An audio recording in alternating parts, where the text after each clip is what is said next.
kagat ng lamok mga tol, no? Nakakuha po talaga sa kanyang balat. Malalaki na po yung sugat mga tol. Awa po talaga sa aking anak dahil dito po sa bundok mga tol. Marami po talaga ng mga lamok mga tol. Laki yung mga lamok dito. Yusuf tol, isang mapagpalang araw sa inyo lahat yan. Dito pa rin kami ni Bradley sa location kung saan kami ay napaka-critical na area. Napakarami po yung nakaharang sa bawat daanan namin at marami yung nakasunod sa amin, nakapaligid sa amin, pero pilit namin na nilayuan kaso talagang naalerto sila po mga tol. Talagang hinahanap nila kami at hindi sila papayag na hindi daw kami mahuli. Pero hindi na po kami magpatas-dalos po na diretso kami na maglakbay kasi hindi namin alam baka makasalubong kami ng mga commander po o ano man yung masalubong namin na napaka-delikado. Kaya sa ngayon mga tol, nagkuhan kami ng oras. Bawat oras ay mahalaga po sa amin para nagsayang kami ng oras din para naman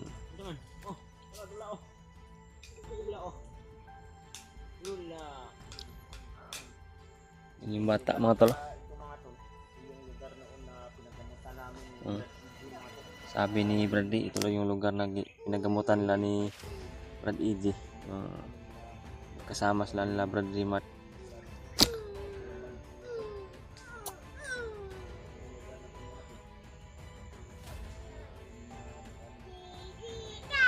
Po mga tol, masaya pong bata sa ngayon.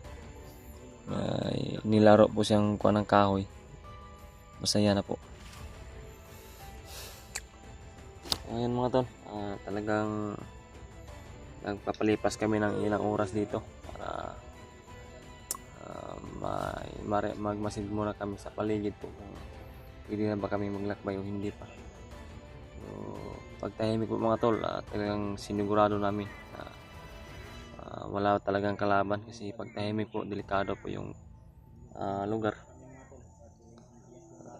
Kaya talagang pag tahimik ay sinisigurado talaga namin, dinoble namin yung pagsisigurado para makita talaga namin na ligtas so pwede na kami maglakbay. Yung mga tol, nakita ko po pala yung video ni Brad Buds at ni Brad Pidot at yung isa sa tumulong sa kay Brad Pidot, isang bandido na tumulong kay Brad Buds na dalhin doon sa location ni Brad Pidot po. Masaya po kami na nakita namin yung video ni Brad Buds na naligtas po pala ni Brad Buds si Brad Pidot. Sana maintindihan niyo po mga tol na hindi kami talaga nakatulong doon kay Brad Buds kasi may problema din kaming inasikaso dito ni Brad nahihirapan nga kami kasi dalawa lang kami dito at napaka-critical lang area na ito. Sana tagumpay na makababa sila Brad Buds at may baba si Brad Pidot na makapagpahinga ba. Sila Brad Mart po, nakita ko po yung mga update nila sa kanilang video doon sa bahay nila. Tingnan ko po. Masaya pa ako na tumingin doon. Nakita ko si Brad Tuko ba doon sa video.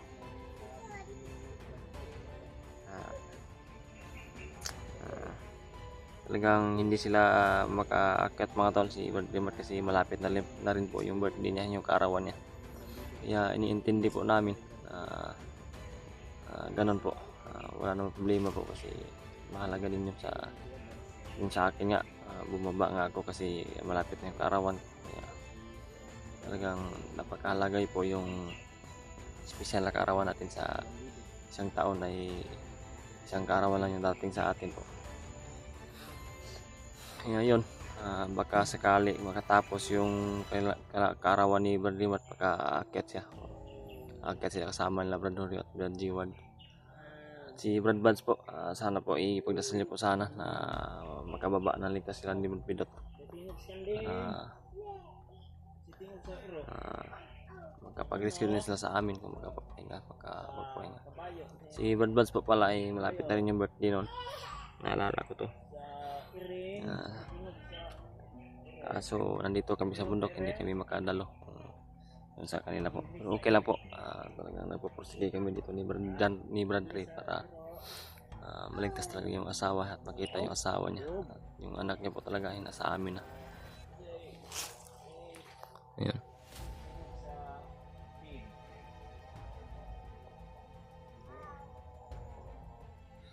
Magaling mag-English ba?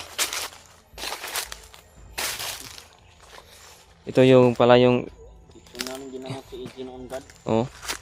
Talaga nila itong lugar na ito. Na-encounter po namin dito noon yung mga grupo ng mga Ilonggo po magsalita. Dito ginamot. Pinahiga namin dyan si EJ. Pinahiga niya dyan. Yan para po ginamot daw si EJ noon. Magkasama si Bradley at sila Brad Dreamer. Talagang hindi makakuan Brad na hinahanap niya yung ina niya, no? Hinahanap niya nga yung ina niya, Brad. At saya ko na lang dahil para makalimutan niya rin ba. Dahil bigla na lang siyang iiyak. Tapos bigla na. Yan mga tol. Kita niyo po yung kalagayan namin dito ni Bradley at yung sama yung anak niya. Napakahirap po. Buti na lang yung bata ay naaliw sa binigay na kahit hindi laruan ba. Puno lang. Naaliw na siya. Mga ginagawa yung laruan dito mga tol. Sanga ng kahoy. Marami po ng kagat ng lamok po. Brad? Maraming kagat ng lamok. Yan o. Sakit na ba? Ito yung mga kagat ng lamok mga tol. Nakakuan po talaga sa kanyang balat. Malalaki na po yung sugat mga tol. Naawa po talaga sa aking anak dahil dito po sa bundok mga tol. Marami po talaga ng mga lamok mga tol. Laki yung mga lamok dito. Sama na. Ora na idulaan mo. Paak lamok yayay Nagat ng lamok yan. Brad. Talagang hinahanap tayo ng mga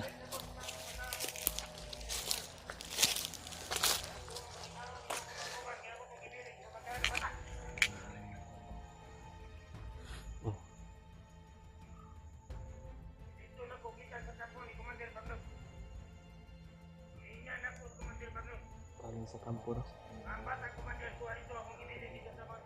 Ha? Komandir na dati. Yung lumakad. Sa aking anak na lumakad din iligtas natin yung anak ko.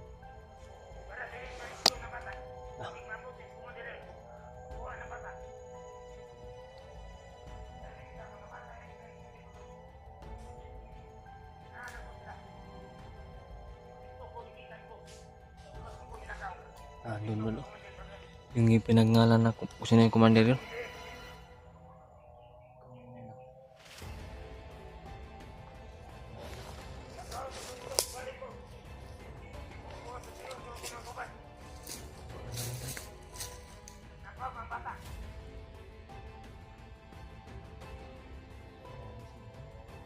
Ang dami.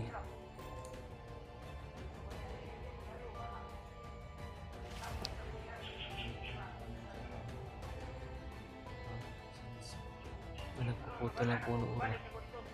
Baka gagamitin nila Brad ba na magtayo ng malaking kampo siguro.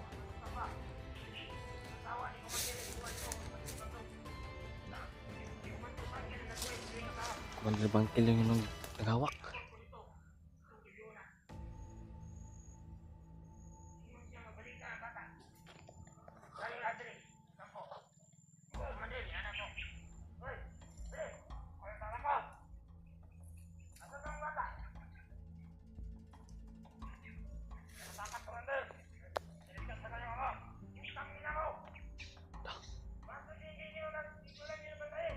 May nagsumbong.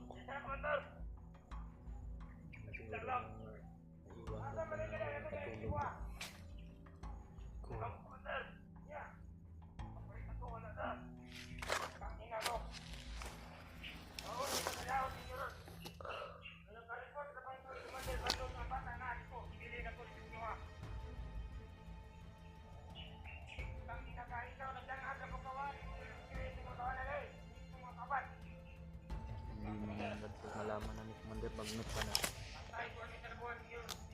Brad, yung anak ko bro, nag-anak siya bro. Saba daw.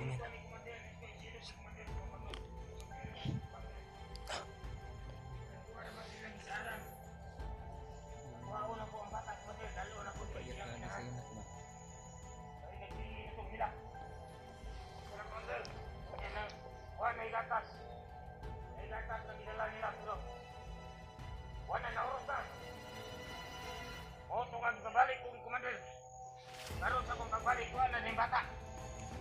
Brad, tara ba daw? Yun nga Brad, yung commander Brad.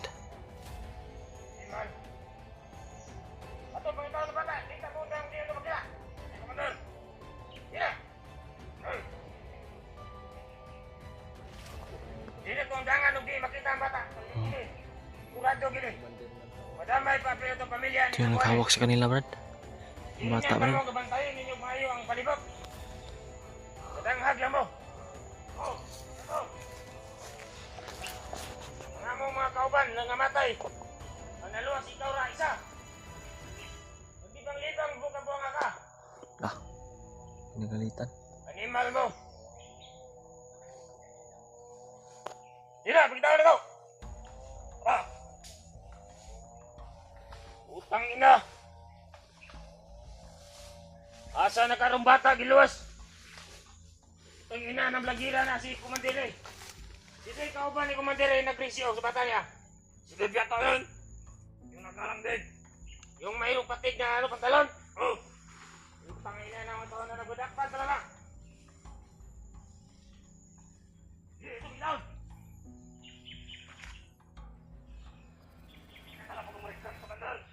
Dito sunan, natay tayo takatawa ang ipadala ni Commander. Maayo, Commander.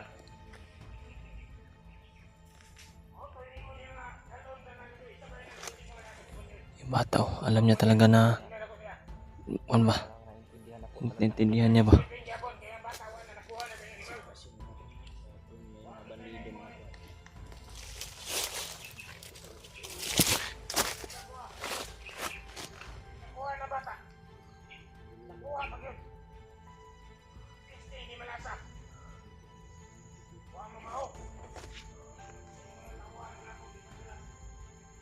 Mga tol, nahanap lang talaga kami. Yung commander ngayon na dumating nung hindi pa namin naligtas yung anak ni Berlin. Yung gabi namin na yung hawak ng bata ay ito na bumalik na at inakala niya na hindi pa namin nakuha yung bata. Ngayon, may dumating at may nagsumbong na alam na niya na nakuha namin yung bata. Sobrang nagagalit. Tigil at tigil hanggang hindi kami makita. Doon sila sa unahan. May 30 katao daw na bagong recruit.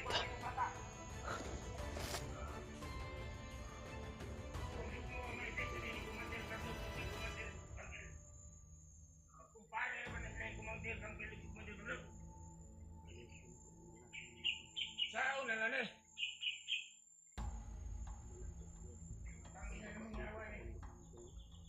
Wala ni din.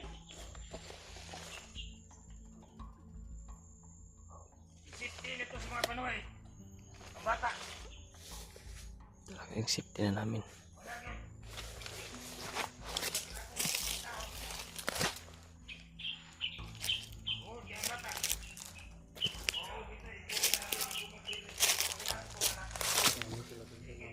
Marami Brad.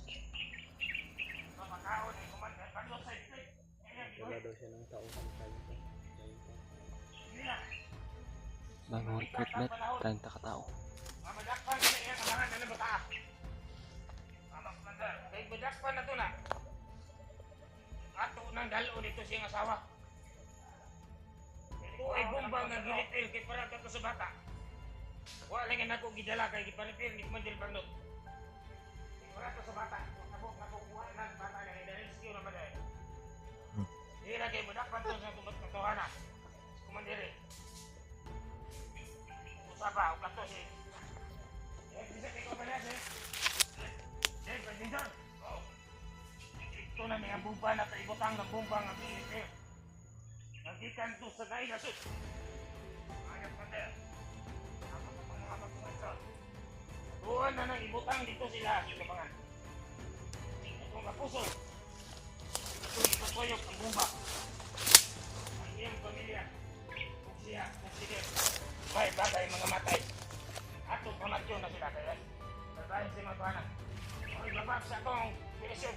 Binaliktad talaga yung sitwasyon, Brad. Wa ng bata pagkabot ako. Tayo na yung salbahis. Hindi na ako kumandi Bernard. Talagang nabulag sila sa Away ko sila pa rin. mabuting paraan. Away ko mga tawan akong babantay. Talagang bulag sila ba? Paglakaw na ako na silang gitugon nga bantayan dito bata. Ayun niyo rin. Kanina mo may itisok sa inyong ulo. Huwag gede nila bantayan. Ikot-ikot na sila dito. Natuog mga panuhay. Pauna ni. Hindi kayo na pagpatay ni Commander Bando sa tuwa. Hindi na bagay na magpukas Commander Bando. Ay mauna itong ginoo. Akong Panginoon. Hindi sa itong mga grupo. Ita. Mga sulubuon na tayo Commander Bando. Hindi mo rin tayo kilo-kilo.